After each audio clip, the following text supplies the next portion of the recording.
हम लोग विवाह कर दें। सेठ जी से कुछ उधार धन ले लेते हैं और बाद में पैसा कमा करके उनका चुका दें, ब्याज के समय तो उनका पैसा वापस कर दें। बोले बेटा जैसी तुम्हारी इच्छा, ठीक है। और सेठ जी के पास केवट गए और केवट ने जाकर के सारी बात बताई। भैया सेठ जी, मुझे मेरी बेटी का विवाह करना है, कुछ पैसा आप उधार दे दो और ब्याज समेत अपना जोड़ लेना। बोले ठीक है। सेठ जी ने जब पैसा दिया तो एक पर्ची बना दी, भाई इतना पैसा हम आपको दे रहे हैं, फलानी तारीख पे हमें वापस कर देना है, ठीक है। तो सेठ जी ने कहा पढ़ो केवट भैया इस पे क्या लिखा है। तो केवट का तो फिर से वही प्रश्न था, रघुनाथ जी जाने। पढ़ा नहीं, केवट ने पढ़ा लिखा नहीं था, बहुत बोला डाला था। अब सेठ जी के मन में पाप जागृत हो गया, बोला इससे दोबारा पैसा लिया जा सकता है, लोभ आ गया। तो सेठ जी ने कहा अच्छा एक काम करो केवट, अंदर से एक गिलास पानी लेकर आओ। और जितने में केवट पानी लेने गया कि जो पर्ची थी वो तो रजिस्टर में डाल दी, दूसरी पर्ची बनाकर तैयार कर दी। तो कहा ये पढ़ो क्या लिखा है केवट। बोला रघुनाथ जी जाने, फिर भी नहीं पढ़ा। और केवट ने क्या किया, पर्ची ले जा करके भगवान रघुनाथ जी का मंदिर था वहां रख दी और बच्चों को पैसे दिए। बच्चों ने शादी विवाह अपनी बहन की धूमधाम से। और जैसे ही बेटी का विवाह हुआ कि केवट ने घर छोड़ दिया, बोले आज से मैं मंदिर में रहूंगा। और जब केवट अपना मंदिर में रहने लगा तो एक दिन बेटों ने आकर के कहा पिताजी, जिस सेठ जी से हमने कर्जा लिया था आप उनका पैसा चुका दो, हमारे पास पैसा हो गया है, ब्याज समेत उनका पैसा वापस कर दो। बोले ठीक है। और जैसे ही केवट को पैसा दिया और केवट पैसा लौटाने के लिए गया उस बाणिये का, तो बाणिये ने कहा कितना पैसा है। बोले रघुनाथ जी जाने। केवट ने सारा पैसा लौटा दिया और लौटाने के बाद केवट वापिस आया, लेकिन बाणिये के मन में लोभ आ गया, बोले दोबारा पैसा ले लेना चाहिए। तो थोड़े दिन के बाद बाणिये ने कोर्ट में याचिका लगा दी कि ऐसे ऐसे केवट ने मुझसे पैसा लिया था लेकिन मेरा पैसा भी वापस नहीं किया है। केवट तो दे चुका था पैसा, लेकिन भैया जब लोभ बढ़ जाता है ना, पाप का बाप कौन है? लोभ। लोभ पाप का बाप है। तो जब उसने कोर्ट में पहुंच गई बात, तो जज साहब ने अपने खर्चे से सम्मन जारी कर दिया। सम्मन समझते हैं ना, जो कोई गलत काम कर देता है या किसी के प्रति वारंट कटते हैं जिसको बोल देते हैं, तो सम्मन आया।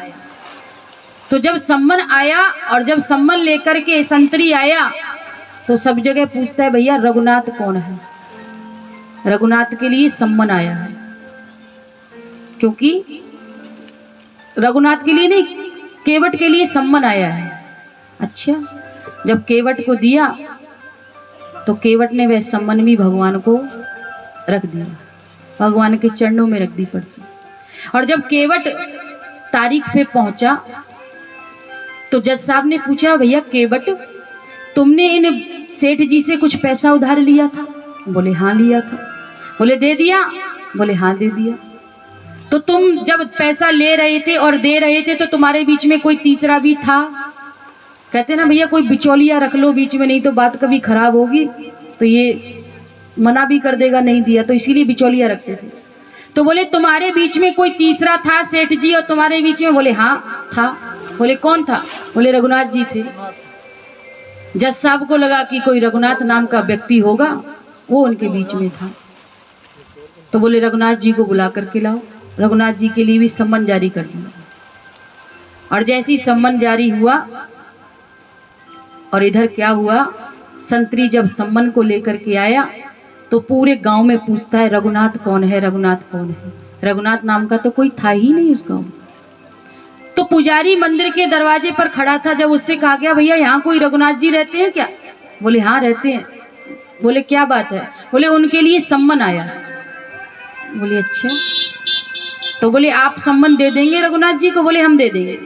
और सम्मन लेकर के पुजारी जी ने क्या किया, भगवान की जो विग्रह था रघुनाथ जी का वहाँ नीचे रख दिया और कहने लगे प्रभु वारे आपका केवट ये, मैंने आपके लिए फल आते हुए देखे हैं, मिष्ठान आते हुए देखे हैं, वस्त्र आते हुए देखे हैं। जीवन में सम्मान तो आपके लिए पहली बार आया, ये तो मैंने पहली बार देखा, सम्मान आ रहा है आपके लिए।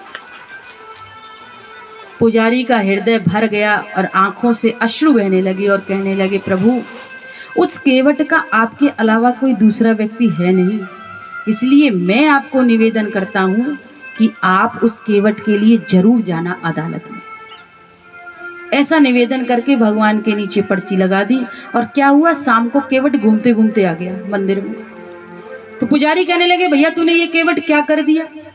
बोले क्या कर दिया मैंने? बोले तूने कह दिया तेरे और मेरे, जब सेठ जी से तू पैसा ले रहा था तो तेरे और सेठ जी के बीच में रघुनाथ जी थे। तो केवट बोला, मैंने कौन सा झूठ बोल दिया, मेरे और सेठ जी के बीच में तो रघुनाथ जी थे। पुजारी समझ गए भैया बहुत भोला डाला है। इसलिए कहते हैं ना, अगर पूरा समर्पण परमात्मा के प्रति हो जाए तो भगवान सब कुछ बनने के लिए तैयार है, लेकिन कोई बनाने वाला तो हो। तो क्या हुआ, जब कोर्ट में केवट पहुंचे और इधर पुजारी ने भगवान को बढ़िया तरह सुंदर वस्त्र पहनाए, भोग इत्यादि लगाया और प्रभु से विनय की, प्रभु आप भी बहुत जल्दी कोर्ट में पहुंच जाना, आज उस केवट की लाज आपको रखनी है। और जैसे ही कोर्ट में केवट पहुंचे और केवट से जब बातचीत होने लगी तो जज साहब ने कहा, रघुनाथ जी कहाँ हैं? तो केवट ने कहा, आते होंगे। तो जज साहब ने कहा, रघुनाथ हाजिर हो, रघुनाथ हाजिर हो। जब 3 बार कहा तो सामने से देखते हैं एक 90 साल के बूढ़े का वेश बना करके लाठी पकड़ते हुए भगवान चले आ रहे हैं। और केवट से कहते हैं, केवट तू नीचे उतर, अब मैं बात करता हूं। भगवान खड़े हो गए। जज साहब ने पूछा, आप ही रघुनाथ हैं? बोले हाँ मैं ही रघुनाथ हूं। तो ये बताइए, क्या जब ये केवट पैसा ले